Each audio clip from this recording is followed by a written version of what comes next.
Hi everyone, welcome to the Force of Habit YouTube channel. A few people in my Discord server asked that I talk a bit more about my game development processes, and so I've gone ahead and purchased a little microphone setup to record myself and make videos, a bit like this one. This is all a first for me, so bear with me while I figure out the recording software and things like that, and sorry in advance for any quality issues. Today I'd like to talk with you and show you my process for game jamming, specifically the most recent Fuse Jam, a game jam local to Bristol where I'm based, and the online game jam Ludum Dare, which happened to land on the same weekend. Combining themes from both jams, I made a game called Invasion, which is a sort of action puzzle strategy game, and looks like this. But how did I get from the themes to this result? Well, keep watching this video and you'll find out. So, Fuse Jam. In Fuse Jam, teams had their own two themes which they had to fuse together. The first half of the themes came from sentimental objects that every participant brought with them, and the second half of the themes came from a space vessel's interplanetary logbook. The organisers took every team on a journey through space and time. It was surprising, interesting, fun, and quite strange all at the same time. I hope it happens again next year.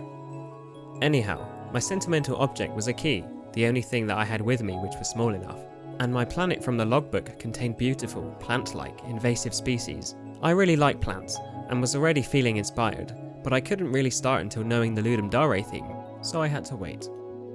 Other teams' planets contain things like snakes, geothermal geysers, cave systems, and so on. Links to all the Fuse Jam games are in the description, go and check them out.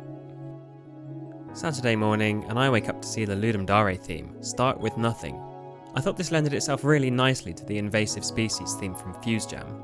I thought about how an invasive species might start from one single organism or seed, and eventually grow and spread through an entire ecosystem, strangling, outcompeting, or spreading disease to everything in its path. A great example of this would be the grey squirrel, which over the past 50 years has almost completely wiped out the native red squirrel in the UK. Naturally, an idea like this couldn't take my key into account, so I had to rule that concept out early. Generally, the idea for my game was a turn-based strategy game with some tower defense elements mixed in. It would be based on a grid, and there would be positional advantages. If other species could move diagonally, or only straight, or only in L shapes, it would have elements of chess and would provide an interesting challenge. The seed would start in the centre of the grid, and you could choose to grow or to attack the enemies around you. Once your plant had grown enough to flower, it could go to seed and spread throughout the grid. With just enough of that idea in my head, I decided to push forward. I went to drawing it straight away. Here you can see a little sketch of the game, and another showing how mushrooms might spore and spread too.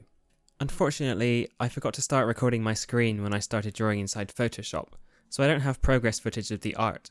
Quite annoying really, I'll try and remember that for next time. The end design in Photoshop, however, looked a bit like this. In terms of coding, setting up the camera and grid plane is where I started. Next, I set up classes and states for each type of object, so things like object type, object data, tile, place data, and things like that. I could explain what each of those is for, but I'm not sure that's what you're here for.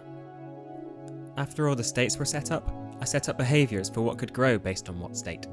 For example, mushrooms could grow to size 2 and then split in 2, and the player could grow to size 3 and then go to seed.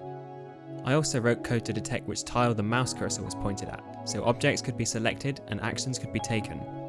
At this point, the player plant could grow and seed and take over the grid. Towards the end of day 1, I tried to get the objects to render correctly.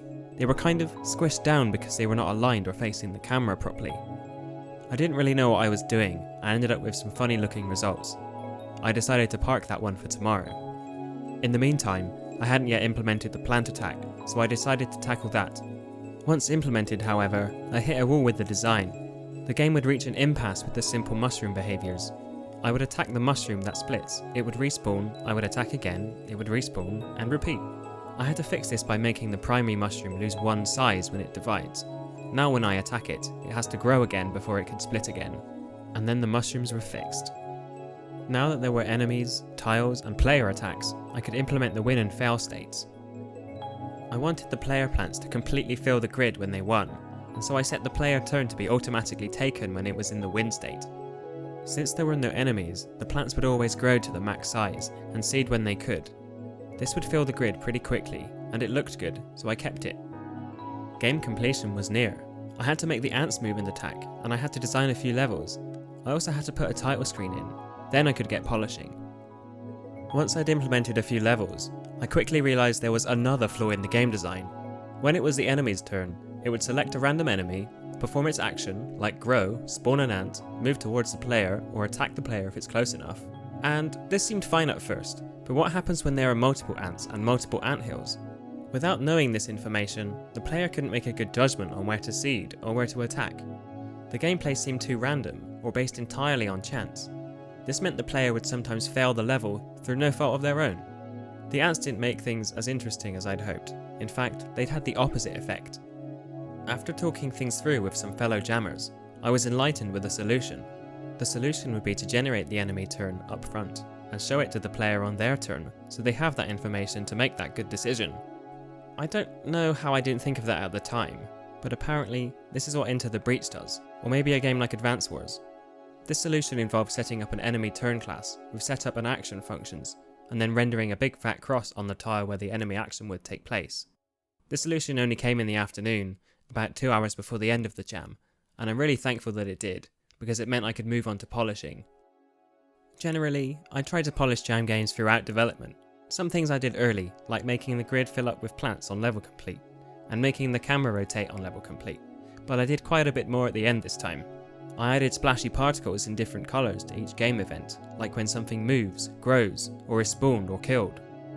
I made the game background turn green when more of the grid becomes filled with your plants. I also added a level intro where a seed drops down from the sky. It sets the scene really nicely. Finally, I hacked in a game complete state, and it really was a hack. When the level is set to 100, and there really is no reason it should be 100, the grid is forced to be 14 by 14 in size, and the camera is forced to be zoomed in too. The level complete state is also set, so the player's turn is on auto. All that's left is to draw game complete text over the top. In the last few minutes, I fixed the squished objects that I mentioned earlier.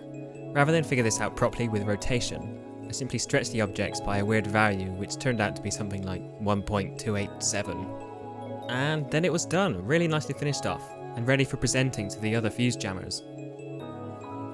After we all finished presenting, a bunch of us went to a local bar, in this case a trendy craft brewery, for some decompression and some pizza. We spoke about what went well, what didn't, and what we liked the most. I think everyone just really enjoyed themselves. I certainly did. Just a quick post-mortem now. I think if I were to do the same jam again, I would have liked to get a few more levels in. I also would have liked to get a few more enemy types in, worms that burrow underground, things like that. Anyhow, thanks very much for watching this video. Do subscribe if you haven't already, comment if you have any questions, follow me on Twitter and Facebook and all that jazz. I also now have a Patreon. But yeah, I'll see you all again very soon. Bye!